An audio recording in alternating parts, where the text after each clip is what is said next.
Hi, I'm Ben, and thank you for joining my channel. This is my first video. Happy to be here, and I want to give people life advice. I know a lot of you really suck at being on time to things, and it's an important asset to have. I don't know if it's like a skill, it kind of is, and it's certainly a trait that someone attributes to you and a reputation that you could have. And I'm here to help you with this, honestly. Does anyone ever talk about this other than just complaining? Well, I'm here to help you out.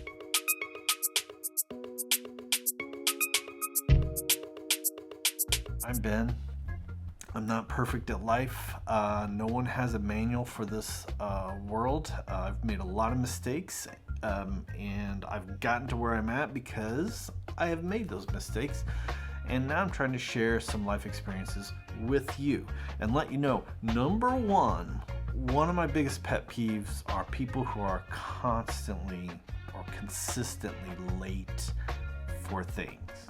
Whether it be meetings at work or arriving at planned events with my friends or family. And I guarantee you, number one guarantee that if you are always late to things, you have a reputation and people talk about that, and that makes you unreliable. You're not going to be the person that they're going to think of, oh, so-and-so can get me that thing or can help me.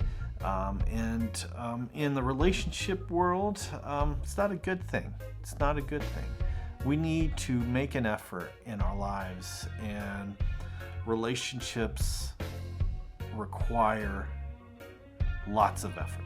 And if no one's ever told you that, well, I'm here to give you the hard truth, but I'm also here to help you. So let's start with first step with anything is to plan ahead, okay? And I'm not saying you need an hour-long session where you're planning every little thing in your life or whatever, but if you've got an event coming up, typically in my head, I will run through, I will look at what time I've got to be there. I've got to look at, if I'm driving, I know exactly when I want to leave. And that's really, there's a lot of factors there. People don't think about traffic and the time of the day. It always bewilders me when someone arrives late and they're like, oh man, there was a lot of traffic out there. I didn't realize, X road was going to be so busy. Well, why not? It's rush hour. You should have given yourself an extra 15-20 minutes. Everyone knows this. Plan ahead. And when I hear that, I'm like, I would have accounted for that. This is no secret that the city goes in ebb and flow of how the traffic is. And I understand about not being familiar with a certain area, and you get a little bit of leeway for that. But even then, if I'm not familiar with an area, I generally know when rush hour time starts, and I'll go, well, I'll give myself a little bit extra time.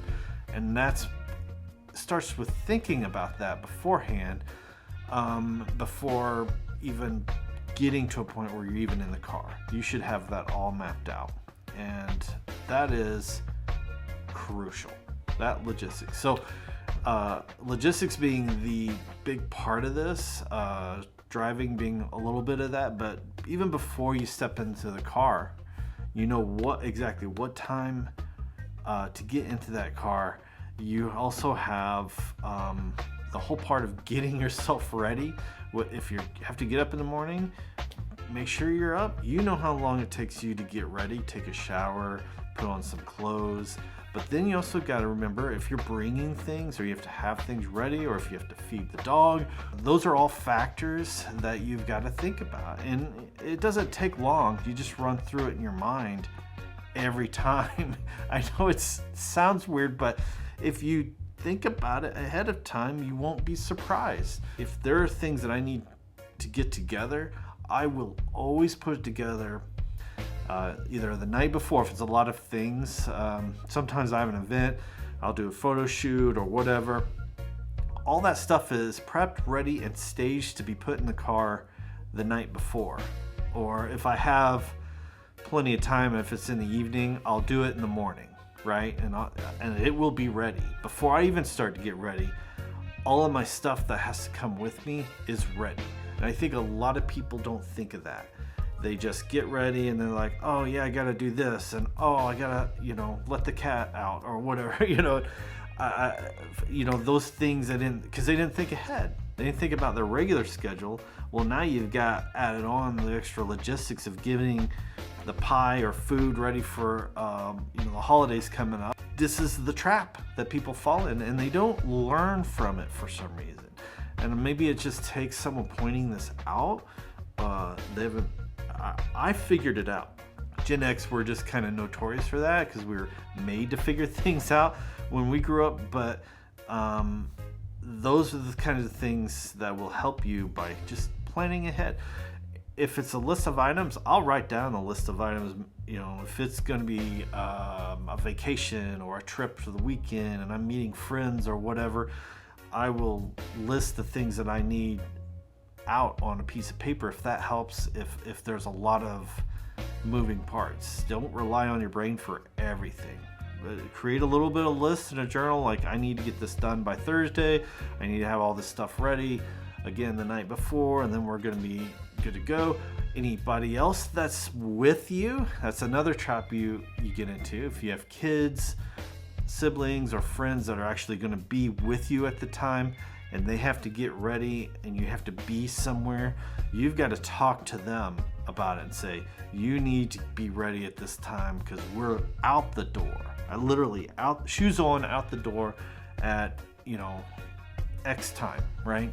It sounds anal and it sounds stuffy and it sounds OCD in a way, but it's going to help you, because if you're doing this in your personal lives with your friends, you're most likely doing it and arriving late for meetings or different things at work, and that's going to reflect poorly on you. And professionally, that's the worst thing you can do.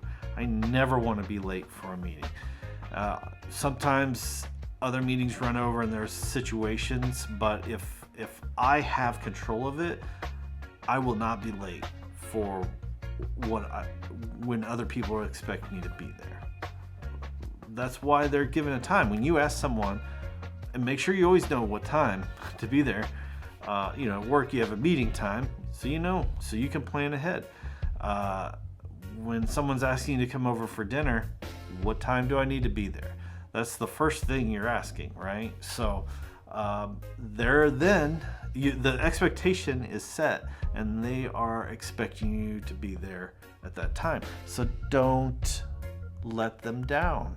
That's what being a good friend or family member or professional does. Is you are reliable and consistent. And then if for some reason, after being this person that's always on time and something happens, you get a flat tire or something really derails you in your time, then you let everybody know right away. But you're going to get a lot more currency to be excused that way in people's minds, and they won't think anything of it. So I would hope that if I were to tell my friends, hey, I'm being late, there's an accident, it's going to be an hour because this is unforeseen, they're going to go, yeah, you're good, man, just be safe. But if it's just my own lack of planning, you get less